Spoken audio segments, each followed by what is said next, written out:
नमस्कार दोस्तों, अभिनव online class rings के यूट्यूब चैनल पर एक बार फिर आपका हार्दिक अभिनंदन, स्वागत। मैं सुनील कुमार मीणा उपस्थित हूं आपके सामने एक बार फिर भारतीय राज्य व्यवस्था को लेकर। अपना टॉपिक चल रहा था दोस्तों मौलिक अधिकार। मौलिक अधिकारों में हमने आर्टिकल 15 की बात की थी और आर्टिकल 15 की मैं बात करूं तो आर्टिकल 15 में मैंने आपको बताए थे ओरिजिनल कॉन्स्टिट्यूशन में आर्टिकल 15 में 3 धाराएं थी, 3 सब क्लॉज थे। और वर्तमान की मैं बात करूं तो वर्तमान में आर्टिकल 15 में 6 सब क्लॉज हैं। इन 6 धाराओं में से हमने अनुच्छेद 15(4) तक बात अपनी कर ली थी पूरी। अनुच्छेद 15(4) में मैंने बताया था आपको कि अनुच्छेद 15(4) चंपाकम दोराइजन वाला मामला मैंने बताया था और बताया था कि उसके बाद उस निर्णय को बदलने के लिए पिछले वीडियो में मैंने क्लियर किया था, आप देखिएगा एक बार उसको। चंपाकम दोराइजन के मामले में जो निर्णय आया था सुप्रीम कोर्ट का, उसके बाद संविधान में प्रथम संविधान संशोधन किया गया और अनुच्छेद 15(4) नाम की धारा जोड़कर यह प्रावधान किया गया था कि सामाजिक और शैक्षणिक पिछड़ापन के आधार पर अनुसूचित जाति जनजाति के लिए शिक्षण संस्थाओं में राज्य द्वारा विशेष प्रावधान किए जा सकते हैं, ऐसी बात हमने की थी। लेकिन जो बात 15(4) में की थी वो केवल सामान्य शिक्षण संस्थाओं की बात की थी। मैंने आपको बताया था कि हायर एजुकेशन सेंटर, उच्च शिक्षण संस्थान, इन उच्च शिक्षण संस्थान में रिजर्वेशन का जो प्रावधान, और दोस्तों मैं एक बात और क्लियर कर दूं कि हो सकता है टेक्निकल वर्ड की दृष्टि से देखूं तो टेक्निकली यहां से एक बहुत अच्छा पर्सन बन सकता है। मैंने कई बार आपको कहा है कि पॉलिटी में शब्दों का बेहद महत्व है, एक एक शब्द इंपॉर्टेंट है और हमेशा मैं कहता भी हूं पॉलिटी शब्दों का खेल है। कैसे है? अनुच्छेद 15 में जो मैं बात करता हूं, हमेशा याद रखिएगा दोस्तों, एक होता है आरक्षण। हम देखते हैं कि शिक्षण संस्थाओं में रिजर्वेशन की बात करता है अनुच्छेद 15, मैंने बताया था, और सरकारी नौकरियों में आरक्षण की बात अनुच्छेद 16 करता है, जिसकी मैं आज बात करूंगा। लेकिन मैं आपको एक बात बिल्कुल क्लियर कर देना चाहता हूं, अनुच्छेद 15 में रिजर्वेशन अर्थात आरक्षण जैसी शब्दावली का प्रयोग नहीं है। अनुच्छेद 15 में जो बात लिखी हुई है वो ये लिखी हुई है कि राज्य सामाजिक और शैक्षणिक पिछड़ापन के आधार पर अनुसूचित जाति जनजाति आदि के लिए शिक्षण संस्थाओं में विशेष प्रावधान कर सकता है। मैं आपको यह कहना चाह रहा हूं दोस्तों कि टेक्निकली बात करें तो टेक्निकली यहां पे विशेष प्रावधान जैसी शब्दावली लिखी हुई है कॉन्स्टिट्यूशन में, न कि आरक्षण जैसी शब्दावली का प्रयोग अनुच्छेद 15 में है। इस बात को भी एकदम क्लियर रखना। आजकल जो ट्रेंड चल रहा है कंपटीशन का, ओरिजिनल कॉन्स्टिट्यूशन और मैं ये कहूं कि शुद्ध संवैधानिक शब्दावली का प्रयोग एग्जामिनर करने लग गया है, तो उस एंगल से यहां से एक प्रश्न बन सकता है टेक्निकली। तो विशेष प्रावधान जैसे शब्द लिखे हुए हैं, आरक्षण जैसे शब्द अनुच्छेद 15 में लिखे हुए नहीं है। एक बात ये। दूसरी बात मैं करूं दोस्तों तो याद रखना, अनुच्छेद 15 में हमने बात कर ली थी 15(4) में कि सामान्य शिक्षण संस्थाओं में विशेष प्रावधान का आधार अनुच्छेद 15(4) है, और आज मैं बात करूंगा अनुच्छेद 15(5) की। और दोस्तों मैं पहले ही आपको कह चुका हूं जो भी बात अपन चर्चा करना चाह रहे हैं, जिस भी बात की चर्चा हम करना चाह रहे हैं, मैं हमेशा गहराई में चर्चा करने में विश्वास रखता हूं। कई दफा बच्चों के ऐसे प्रश्न होते हैं, मेरे पास कई बच्चों के ऐसे कॉल भी आए हैं, मैसेजेस भी आए हैं कि सर क्या पटवार में रीट में इतना लेवल रहेगा, क्या सेकंड ग्रेड में इतना लेवल से पूछेगा। बच्चों में एकदम क्लियर कर देना चाहता हूं, लेवल नाम का कोई शब्द आपको जहन में नहीं रखना है। आपको सब्जेक्ट की पकड़ रखनी है, आपको सब्जेक्ट की समझ होनी चाहिए, राज व्यवस्था क्या है इस बात की समझ आपके अंदर होनी चाहिए। आप इस बात को ना देखें कि क्या लेवल है, सर कितना डिटेल में पूछेगा, कितनी गहराई में पूछेगा। पिछली बार जो पटवार का एग्जाम लगा था उसमें बहुत ही अच्छा पेपर अपन ने देखा था पॉलिटी के क्वेश्चनों का लेवल बहुत ही शानदार था। इसलिए मैं हमेशा बल देता हूं, जब भी पढ़ना है डिटेल में पढ़ना है, गहराई से पढ़ना है।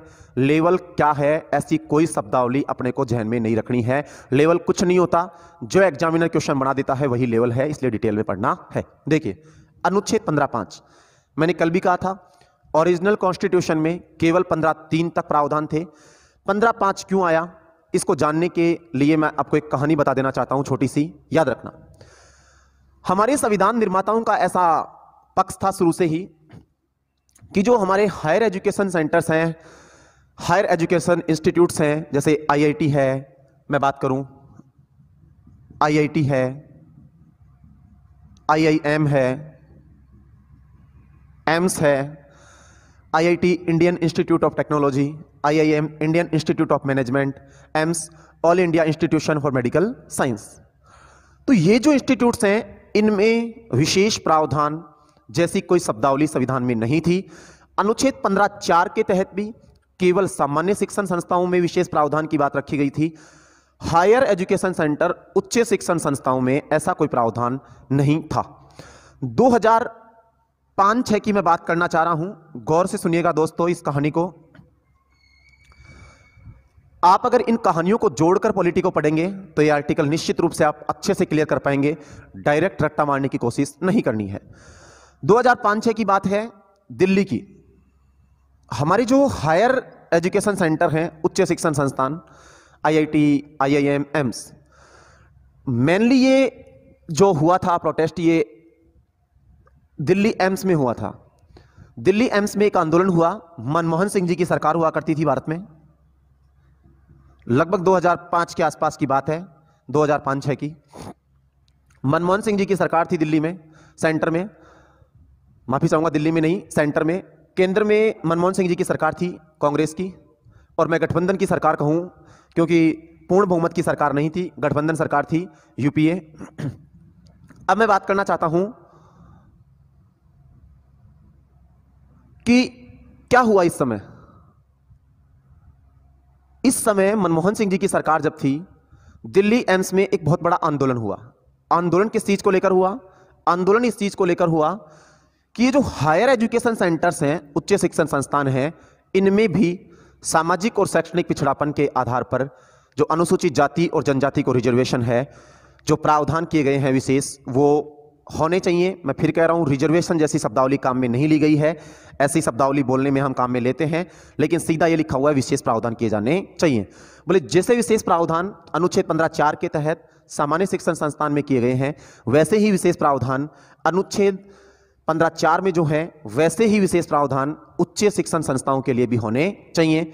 ऐसा आंदोलन हुआ इस बात को लेकर। जैसे ही यह आंदोलन हुआ, इस आंदोलन का केंद्र बिंदु दिल्ली एम्स था। भारतीय संविधान में एक संविधान संशोधन किया गया और वो संविधान संशोधन था 93वां। और यह संविधान संशोधन बेसिकली हुआ 2005 में था, लेकिन लागू 2006 में हुआ था, याद रहे। 93वां संविधान संशोधन किया गया और 93वें संविधान संशोधन के तहत भारतीय संविधान में एक अनुच्छेद 15 में एक नई धारा जोड़ी गई। अनुच्छेद 15 में एक नया सब क्लॉज जोड़ा गया जिसका नाम था अनुच्छेद 15(5). क्या प्रावधान किया गया? 93वें संविधान संशोधन अधिनियम 2005 में हुआ, 6 में लागू हुआ, जिसके तहत अनुच्छेद 15(5) जोड़ा गया। और अनुच्छेद 15(5) जोड़कर यह प्रावधान कर दिया गया कि जो अनुच्छेद 15(4) के तहत सामान्य शिक्षण संस्थाओं में विशेष प्रावधान किए गए हैं, सामाजिक और शैक्षणिक पिछड़ापन के आधार पर अनुसूचित जाति जनजाति के लिए, वो विशेष प्रावधान उच्च शिक्षण संस्थाओं, आईआईटी, आईआईएम, एम्स ऐसे इंस्टीट्यूट्स में भी लागू होंगे। अर्थात दोस्तों, मैं ये कह सकता हूं कि उच्च शिक्षण संस्थाओं में विशेष प्रावधान का जो आधार है वो हमारा अनुच्छेद 15(5) है। मैं एक बार फिर इस बिंदु को क्लियर करना चाहता हूं, गौर से सुनिएगा। अनुच्छेद 15(5) क्या कहता है? अनुच्छेद 15(5) कब किया गया, कब जोड़ा गया? 93वें संविधान संशोधन अधिनियम 2005 में हुआ, 6 में लागू हुआ। इस 93वें संविधान संशोधन के तहत अनुच्छेद 15 में अनुच्छेद 15(5) नाम की धारा जोड़कर यह प्रावधान किया गया कि जिस प्रकार सामान्य शिक्षण संस्थाओं में विशेष प्रावधान किए जाते हैं, उस प्रकार अनुच्छेद 15(5) के तहत उच्च शिक्षण संस्थाओं में भी सामाजिक शैक्षणिक पिछड़ापन के आधार पर अनुसूचित जाति जनजाति के लिए विशेष प्रावधान किए जा सकते हैं। ऐसा प्रावधान अनुच्छेद 15(5) जोड़कर किया गया। अर्थात दोस्तों, मैं सीधे शब्दों में यह कह सकता हूं कि जिस प्रकार सामान्य शिक्षण संस्थाओं में आरक्षण का आधार, माफी चाहूंगा एक बार फिर, आरक्षण नहीं बोलूंगा, विशेष प्रावधान बोलूंगा, क्योंकि मैंने पहले ही कह दिया है आरक्षण जैसी शब्दावली का प्रयोग अनुच्छेद 15 में नहीं है। जिस प्रकार अनुच्छेद 15(4) के तहत सामान्य शिक्षण संस्थाओं में विशेष प्रावधान किए गए हैं, उसी प्रकार अनुच्छेद 15(5) के तहत उच्च शिक्षण संस्थाओं में भी विशेष प्रावधान किए गए हैं। अब आप मेरे से पूछेंगे कि सर यहां से क्वेश्चन कैसे बन सकता है, तो मैंने कल वाले वीडियो में भी क्लियर किया था और आज एक बार फिर क्लियर कर देना चाहता हूं। सामान्य शिक्षण संस्थान और एक उच्च शिक्षण संस्थान, अगर आपसे सीधा प्रश्न पूछे सामान्य शिक्षण संस्थानों में विशेष प्रावधान का आधार कौन सा अनुच्छेद है, that time answer will be 15 sub clause 4। उच्च शिक्षण संस्थाओं में विशेष प्रावधान का आधार है, that time answer will be article 15 sub clause 5। लेकिन अगर इस क्वेश्चन को सीधा पुटअप कर दे एग्जामिनर कि भारत में शिक्षण संस्थाओं में विशेष प्रावधान का आधार कौन सा अनुच्छेद है, दैट टाइम आपका आंसर होगा अनुच्छेद 15। लेकिन यदि इस क्वेश्चन को सेम रखे, एज इट रखे, जैसे सामान्य शिक्षण संस्थाओं में विशेष प्रावधान का आधार, माफी चाहूंगा, सामान्य ने बोल के सीधा बोल दे कि शिक्षण संस्थाओं में विशेष प्रावधान का आधार कौन सा अनुच्छेद है। ऑप्शन नंबर 1 15(2),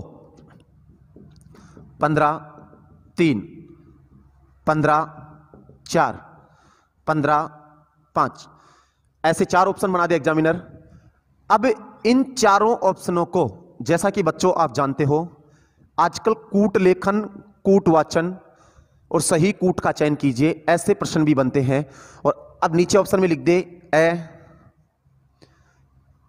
ए व बी, ब,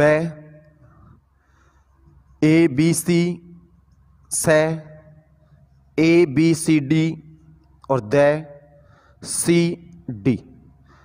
ऐसी परिस्थिति में आपका आंसर क्या आएगा दोस्तों, सी डी। मीन आंसर इसका जो होगा ऑप्शन नंबर द इसका आंसर होगा, क्योंकि शिक्षण संस्थाओं में विशेष प्रावधान का आधार कौन से अनुच्छेद हैं, 15(4) और 15(5).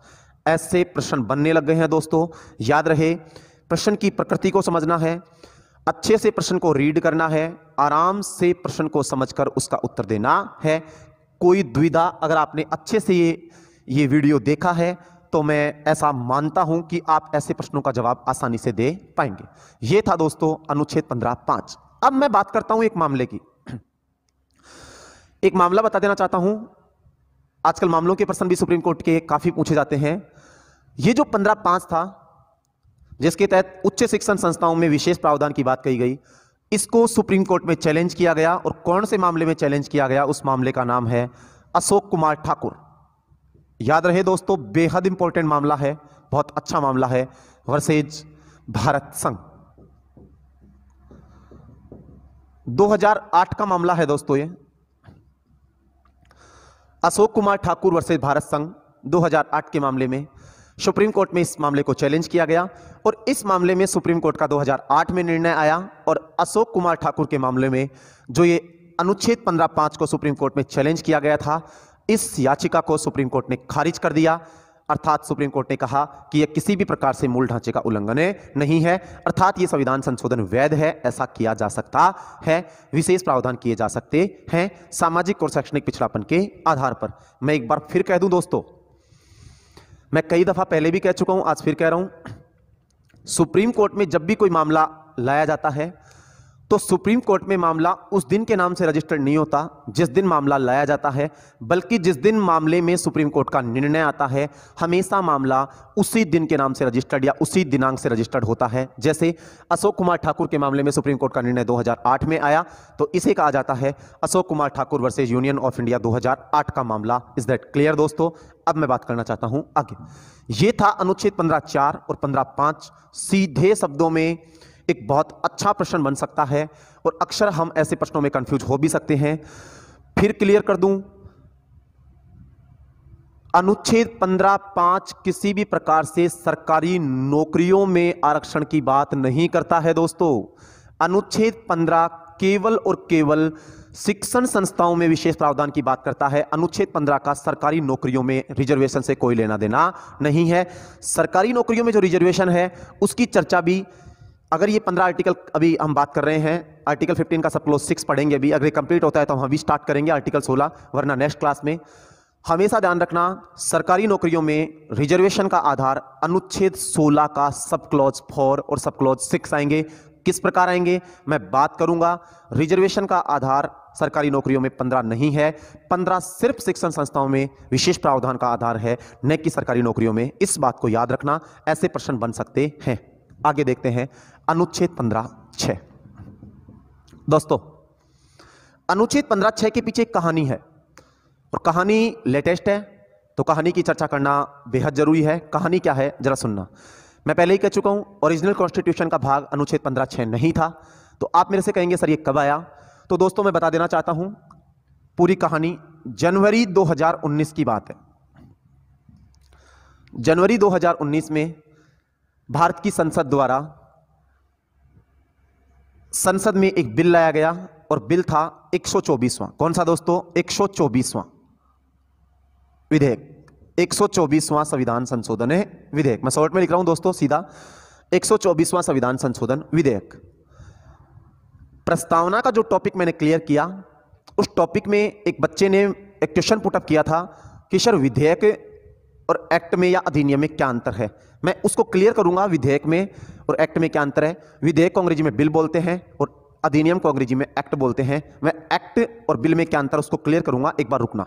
देखिए, 124वां संविधान संशोधन विधेयक भारतीय संसद में लाया गया, जनवरी 2019 में लाया गया और दोनों सदनों से बहुत जल्दी ये एक सप्ताह के अंदर अंदर पारित हो गया और लगभग शायद 12 जनवरी के आसपास राष्ट्रपति जी ने भी इस बिल को स्वीकृति दे दी और राष्ट्रपति की स्वीकृति के बाद ये बिल लागू हुआ और ये लागू हुआ 103वें संविधान संशोधन अधिनियम के रूप में। यहां दिक्कत आती है बच्चों को।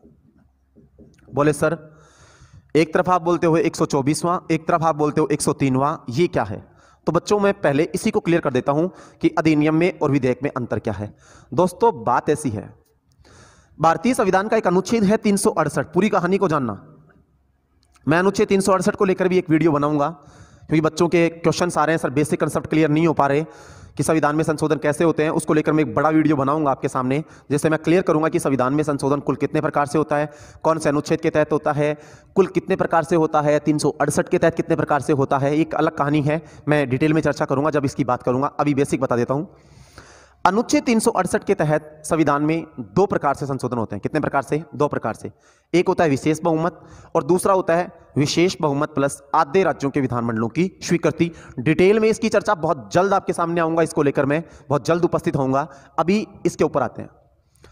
दोस्तों, जब संविधान में संशोधन करने के लिए संसद कोई बिल लाती है, उस बिल को हम हिंदी में बोलते हैं विधेयक, और जब वो बिल संसद से पारित हो जाता है, राष्ट्रपति जी की उसे स्वीकृति मिल जाती है और जब वो लागू होता है तो हम उसे बोलते हैं दोस्तों अधिनियम। क्या बोलते हैं? अधिनियम। मतलब पहला अंतर, जब संविधान में संशोधन करने के लिए कोई विधेयक लाया जाता है, कोई प्रस्ताव लाया जाता है, तो उस प्रस्ताव को बोलते हैं विधेयक। लाया जाता है तब उसे बोलते हैं विधेयक।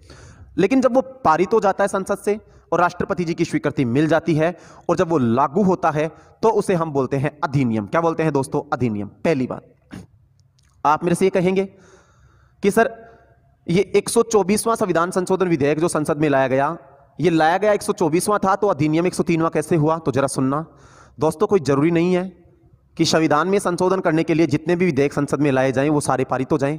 बहुत से विधेयक ऐसे होते हैं जो लाए तो जाते हैं लेकिन पारित नहीं होते। इसलिए ये लाया गया, तो लाया गया उसका नंबर कौन सा था? 124वां। क्रम कौन सा था इसका? 124वां। अब तक 124 लाए जा चुके, लेकिन पारित होने की दृष्टि से कौन सा था? 103वां। मैं उम्मीद करता हूं दोस्तों आपको समझ में आया होगा। एक बार फिर दोबारा क्लियर करता हूं, संसद में लाया जाने वाला ये बिल नंबर या विधेयक नंबर कौन सा था? 124वां। लेकिन मैं कह रहा हूं सारे जो विधेयक लाए जाते हैं वो सारे पारित नहीं होते, लेकिन ये जो पारित हुआ और पारित होकर लागू हुआ, तो लागू होने वाला ये कानून बनने वाला, अधिनियम बनने वाला कौन सा नंबर का था? 103वां। अतः दोस्तों अगर कहे संविधान संशोधन विधेयक तो 124वां और संविधान संशोधन अधिनियम कौन सा बना? 103वां। प्रश्न कैसे बनेगा? प्रश्न मैं बता देता हूं। 124वां संविधान संशोधन विधेयक जो संसद में लाया गया जनवरी 2019 में, जो 103वें संविधान संशोधन अधिनियम के रूप में लागू हुआ, वो किससे संबंधित था? जरा सुनना। वो इससे संबंधित था कि रिजर्वेशन जो दिया गया है, वो विशेष प्रावधान जो किए गए हैं, उसके लिए 2 आधार संविधान में रखे गए हैं। सामाजिक और शैक्षणिक पिछड़ापन, सोशियली और एजुकेशनली। कि सर कोई जरूरी थोड़ी है कि पिछड़ापन का आधार सामाजिक और शैक्षणिक ही हो, पिछड़ापन का आधार आर्थिक भी हो सकता है। कोई जरूरी थोड़ी है कोई जो सामान्य वर्ग के लोग हैं वो पिछड़े हुए नहीं हो, वो आर्थिक रूप से पिछड़े हो सकते हैं, इकोनॉमिकली बहुत वीक हो सकते हैं। इसलिए संविधान में जो विशेष प्रावधान का आधार कर रखा था सामाजिक और शैक्षणिक पिछड़ापन, इसके साथ साथ एक आधार और रखा गया और उसका नाम था आर्थिक पिछड़ापन। क्या था दोस्तों? आर्थिक पिछड़ापन। गौर करना मेरी बात पे। 124वें संविधान संशोधन अधिनियम, सॉरी माफी चाहूंगा, 124वां संविधान संशोधन विधेयक जो 103वें संविधान संशोधन अधिनियम के रूप में पारित हुआ, इसके तहत संविधान में एक नया अनुच्छेद जोड़ा गया जिसका नाम था अनुच्छेद 15 सब क्लॉज 6। सीधा सा प्रश्न, 103वें संविधान संशोधन अधिनियम के तहत भारतीय संविधान में कौन सा अनुच्छेद जुड़ा? 15(6). और 15(6) जोड़कर क्या प्रावधान किया गया? 15(6) जोड़कर यह प्रावधान किया गया कि आर्थिक पिछड़ापन के आधार पर सामान्य वर्ग के लोगों के लिए, गौर करना दोस्तों मेरी बात पे, सामान्य कैसा शब्द काम में लिया है? सामान्य, जनरल कैटेगरीज, सामान्य वर्ग के लोगों के लिए, सामान्य वर्ग के लोगों के लिए शिक्षण संस्थाओं में 10% आरक्षण का प्रावधान किया गया। कितने परसेंट? 10%। आप कहेंगे सर ऐसा संविधान में लिखा हुआ है क्या? जी हां, साफ साफ लिखा हुआ है। आर्थिक पिछड़ापन शब्द जोड़ा गया, सामान्य वर्ग शब्द जोड़ा गया और 10%, ये तीनों ही शब्द संविधान में जोड़े गए। अनुच्छेद 15(6) जोड़कर 103वें संविधान संशोधन अधिनियम के तहत अनुच्छेद 15 सब क्लॉज 6 जोड़कर यह प्रावधान किया गया कि आर्थिक पिछड़ापन के आधार पर सामान्य वर्ग के लोगों को शिक्षण संस्थाओं में, मैं एक बार फिर कह रहा हूं दोस्तों, सरकारी नौकरियों की बात नहीं कर रहे हैं हम केवल शिक्षण संस्थाओं की बात कर रहे हैं। अनुच्छेद 15 केवल शिक्षण संस्थाओं के विशेष प्रावधान की बात करता है, सरकारी नौकरियों की बात नहीं करता। आर्थिक पिछड़ापन के आधार पर सामान्य वर्ग के लोगों को शिक्षण संस्थाओं में 10% आरक्षण प्रदान किया गया। वो 103वें संविधान संशोधन अधिनियम के तहत प्रदान किया गया। साफ साफ संविधान के अनुच्छेद 15 के सब क्लॉज 6 में लिखा हुआ है दोस्तों कि आर्थिक पिछड़ापन के आधार पर सामान्य वर्ग के लोगों को शिक्षण संस्थाओं में 10% आरक्षण प्रदान किया गया। अब आप मेरे से ये कहेंगे कि सर ये जो 10% आरक्षण है ये केवल सरकारी शिक्षण संस्थाओं में है या निजी में भी लागू होता है? जी नहीं दोस्तों, ये केवल सरकारी में नहीं, ये निजी शिक्षण संस्थाओं में भी लागू होगा। अर्थात निजी शिक्षण संस्थाओं में भी सामान्य वर्ग के लोगों को आर्थिक पिछड़ापन के आधार पर 10% आरक्षण प्रदान किया गया है शिक्षण संस्थाओं में, चाहे वो निजी हो और चाहे वो सरकारी हो। अब मैं एक बात बताना चाहता हूं आपको। आप कहेंगे सर ये सामान्य शब्द का अर्थ क्या है? दोस्तों आप सिर्फ इतना याद रखना, सामान्य का अर्थ वो होता है जो ना एससी में है, ना एसटी में है, ना ओबीसी में। एससी, एसटी और ओबीसी इन कैटेगरी से जो बाहर बच गए लोग वो सारे किस में आएंगे? सामान्य वर्ग में। किस में आएंगे? सामान्य वर्ग में। और मैं फिर कह दूं, सामान्य वर्ग के जो ये 10% आरक्षण का आधार है आर्थिक पिछड़ापन के आधार पर, उसका आधार सामाजिक और शैक्षणिक पिछड़ापन नहीं है, बल्कि कैसा पिछड़ापन है? आर्थिक पिछड़ापन। प्रश्न कैसे बन सकता है? सामान्य वर्ग के लोगों को शिक्षण संस्थाओं में जो 10% आरक्षण प्रदान किया गया है वो किस आधार पर किया गया है? आर्थिक पिछड़ापन के आधार पर। और जो एससी, एसटी, ओबीसी को किया गया है वो किस आधार पर किया गया है? सामाजिक और शैक्षणिक पिछड़ापन के आधार पर। इस बात को आप जरूर ध्यान में रखेंगे। सामान्य वर्ग के 10% आरक्षण का आधार आर्थिक पिछड़ापन है और एससी, एसटी और ओबीसी के आरक्षण का आधार सामाजिक और शैक्षणिक पिछड़ापन है। इस बात को जरूर ध्यान में रखना दोस्तों। अब मैं बात करना चाहता हूं आगे। इस 103वें संविधान संशोधन अधिनियम के तहत एक क्राइटेरिया निश्चित किया गया कि आर्थिक पिछड़ापन में किसे माना जाएगा, कि सर किस व्यक्ति को सामान्य वर्ग में आर्थिक रूप से पिछड़ा हुआ माना जाएगा, इसका आधार क्या है? तो इसका आधार केंद्र सरकार ने रखा कि जिसकी वार्षिक आय 8 लाख से कम है, एनुअल इनकम।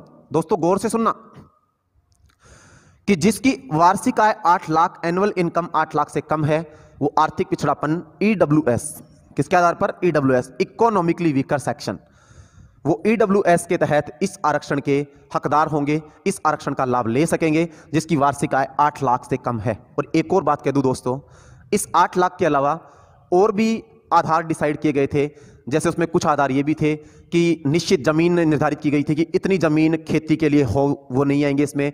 रेजिडेंशियल जमीन का एक दायरा निश्चित किया गया था कि रेजिडेंशियल जमीन जिसकी इतनी हो, जिसकी खेती के लिए इतनी कृषि योग्य जो भूमि है वो इतनी हो। ऐसे भी कुछ आधार रखे गए थे, वो भी बोले इस ईडब्ल्यूएस के दायरे में नहीं आएंगे। लेकिन मैं आज एकदम क्लियर कर देना चाहता हूं दोस्तों आपको। कई बच्चों के जहन में यह शंका रहती है कि सर ये सेंट्रल गवर्नमेंट की रूलिंग लागू होती है स्टेट गवर्नमेंट की। दोस्तों याद रखना, केंद्र सरकार की जो रूलिंग है वो क्या है। केंद्र सरकार की रूलिंग ये है कि 8 लाख के साथ साथ वो जो और आधार दिए गए हैं, कौन से, खेती के योग्य जमीन, रेजिडेंशियल जमीन, रहने योग्य जमीन, आवासीय जमीन, स्टेट गवर्नमेंट, राजस्थान सरकार, भारत का राजस्थान पहला ऐसा राज्य है जिसने ईडब्ल्यूएस के जो ये आधार निश्चित किए गए थे भारत सरकार ने 8 लाख के अलावा वो जो आवासीय जमीन, वो जो कृषि योग्य जमीन, उसको हटा दिया गया है। दोस्तों क्लियर रखना, राजस्थान भारत का पहला ऐसा राज्य है जिसने ईडब्ल्यूएस का जो ये आधार था 8 लाख एनुअल इनकम और जो खेती योग्य जमीन और आवासीय जमीन, मैं क्लियर कर दूं, राजस्थान पहला राज्य है जिसने वो खेती योग्य जमीन और आवासीय जमीन का प्रावधान आधार हटा दिया गया है। अब राजस्थान में ईडब्ल्यूएस के दायरे में सिर्फ एक आधार रहेगा और वो रहेगा 8 लाख से कम जिसकी एनुअल इनकम है, वो सभी ईडब्ल्यूएस के आरक्षण का लाभ ले सकेंगे। अर्थात दोस्तों मैं ये कहना चाहता हूं, एकदम बहुत बढ़िया, बहुत खूबसूरत प्रश्न है। प्रश्न क्या है कि राजस्थान पहला राज्य है जिसने वो आवासीय जमीन और कृषि योग्य जमीन का जो आधार डिसाइड किया गया था ईडब्ल्यूएस में, उसको हटा दिया है।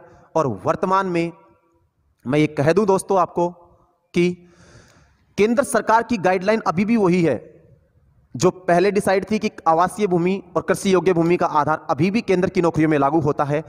लेकिन राजस्थान की जो भी सरकारी नौकरियां होंगी उनमें जो आधार रहेगा ईडब्ल्यूएस का वो केवल ये रहेगा 8 लाख। बात समझ में आ गई होगी, और नहीं आई है तो भी मैं एक एग्जाम्पल के माध्यम से क्लियर कर देता हूं। सुनना दोस्तों, एग्जाम्पल दे रहा हूं एक। आप कहेंगे सर ये कैसे लागू होगा, राजस्थान में अलग होगा क्या, भारत में अलग होगा क्या? तो जरा एक एग्जाम्पल देखना दोस्तों। ये अपना राजस्थान है और ये अपना भारत, देखना कितना बढ़िया एग्जाम्पल है दोस्तों। अजमेर यूनिवर्सिटी, आपने सुना होगा राजस्थान में अजमेर में एक केंद्रीय विश्वविद्यालय है। तो वो केंद्रीय विश्वविद्यालय किसके अधीन रहेगा? भारत सरकार के। उसमें किसकी रूलिंग लागू होगी? सेंट्रल गवर्नमेंट की। और जो राजस्थान की बात करूं तो राजस्थान में आपने देखा होगा जयनारायण व्यास यूनिवर्सिटी है, राजस्थान यूनिवर्सिटी है, एमडीएस यूनिवर्सिटी है, मोहनलाल सुखाड़िया यूनिवर्सिटी है, महर्षि दयानंद सरस्वती के अलावा। ये जो यूनिवर्सिटी हैं वो किसकी हैं? ये स्टेट यूनिवर्सिटी हैं, ये राजस्थान सरकार के अधीन है। और जो केंद्रीय विश्वविद्यालय है वो किसके अधीन है? भारत के अधीन। अगर सामान्य वर्ग के लोग राजस्थान सरकार के अधीन जो यूनिवर्सिटियां हैं, इन शिक्षण संस्थाओं में बात करें इनकी कि इन शिक्षण संस्थाओं में वो एडमिशन चाहते हैं, तो इनमें जो रूलिंग लागू होगी वो राजस्थान सरकार की लागू होगी, ईडब्ल्यूएस। अर्थात इसमें ईडब्ल्यूएस के दायरे में वे सब लोग आएंगे जिनकी एनुअल इनकम 8 लाख से कम है। अर्थात यहां वो जमीन, खेती योग्य जमीन और आवासीय जमीन का मुद्दा लागू नहीं होगा। लेकिन अगर राजस्थान का कोई व्यक्ति सेंट्रल यूनिवर्सिटी में एडमिशन के लिए अप्लाई करता है तो वहां सेंट्रल यूनिवर्सिटी में केंद्र सरकार की गाइडलाइन लागू होगी कि 8 लाख का दायरा भी वहां आएगा और जमीन जो खेती योग्य है और जो आवासीय जमीन है वो चीजें भी वहां लागू होंगी। मतलब दोस्तों मैं ये कहना चाह रहा हूं दोस्तों कि राजस्थान सरकार की जो शिक्षण संस्थाएं हैं जो स्टेट गवर्नमेंट के अधीन है, उनमें जब सामान्य वर्ग के लोग अप्लाई करेंगे एडमिशन के लिए तो ईडब्ल्यूएस के दायरे में वे सब आएंगे जिनकी एनुअल इनकम 8 लाख से कम है। उसके अलावा वहां वो आधार नहीं रहेंगे खेती योग्य जमीन और आवासीय जमीन वाला। लेकिन केंद्र सरकार की यूनिवर्सिटी में अप्लाई करेंगे तो आज भी वही गाइडलाइन लागू होगी। उसमें 8 लाख का दायरा भी आएगा, उसमें खेती योग्य जमीन वाली बात भी आएगी, उसमें आवासीय रेजिडेंशियल जमीन वाली बात भी आएगी। उम्मीद करता हूं दोस्तों आपको ये बात समझ में आ गई होगी। फिर भी अगर आपके कोई क्वेश्चन हो तो आप कमेंट बॉक्स में क्वेश्चन पुटअप कर सकते हैं। बात करना चाहता हूं थोड़ी सी आगे। आप कहेंगे सर अब क्या है? तो दोस्तों वर्तमान में अनुच्छेद 15(6) जो है वो आप सीधा समझिए, सामान्य वर्ग के लोगों को जो 10% आरक्षण दिया गया है आर्थिक पिछड़ापन के आधार पर, उसका आधार दोस्तों कौन सा अनुच्छेद है? अनुच्छेद 15(6). और किस में दिया गया है? केवल शिक्षण संस्थाओं की बात कर रहा हूं, सरकारी नौकरियों की बात अभी यहां नहीं कर रहे हैं, वो अनुच्छेद 16 में करेंगे। जिस प्रकार अनुच्छेद 15(4) सामान्य वर्ग के सामान्य शिक्षण संस्थाओं में सामाजिक और शैक्षणिक पिछड़ापन के आधार पर विशेष प्रावधान की बात करता है। अनुच्छेद 15(5) उच्च शिक्षण संस्थाओं में विशेष सामाजिक और शैक्षणिक पिछड़ापन के आधार पर बात करता है विशेष प्रावधान की। उसी प्रकार 15(6) सामान्य वर्ग के लोगों को आर्थिक पिछड़ापन के आधार पर शिक्षण संस्थाओं में 10% आरक्षण देने की बात करता है। प्रश्न यहां से 2-3 याद रखना।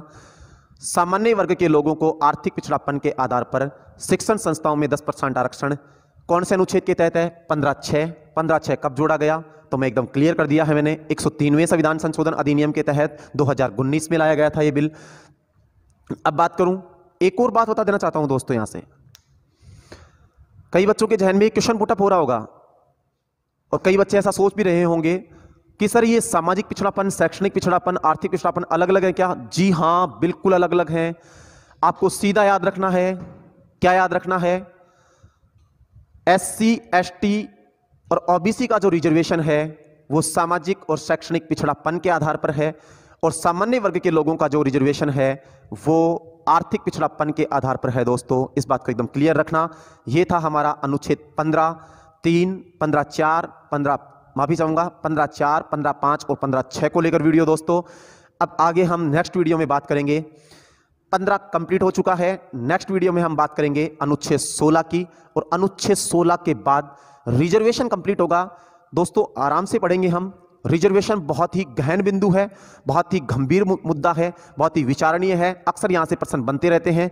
15 हमने पढ़ा, 16 को भी हम डिटेल से पढ़ेंगे, गहराई से पढ़ेंगे। उसके बाद हम बात करेंगे आगे। दोस्तों जाते जाते एक बात कह देना चाहता हूं, अनुच्छेद 15 को पढ़कर ही आप अनुच्छेद 16 को समझ सकते हैं। अगर आपने अनुच्छेद 15 को नहीं समझा है तो आप एक बार अनुच्छेद 16 की वीडियो देखने से पहले अनुच्छेद 15 की वीडियो जरूर देखें, ऐसा मैं निवेदन कर रहा हूं आपसे, बिकॉज इसके बिना आप अनुच्छेद 16 को समझ नहीं पाएंगे। सत्र 16 पढ़ने से पहले जो ये 15 के 2 वीडियो हैं उनको आप जरूर देखेंगे, ऐसा मैं रिक्वेस्ट कर रहा हूं आपसे बार बार। निश्चित रूप से आप रिजर्वेशन के इस मुद्दे को समझ पाएंगे, ऐसी मैं अपेक्षा करता हूं। ठीक है दोस्तों, धन्यवाद।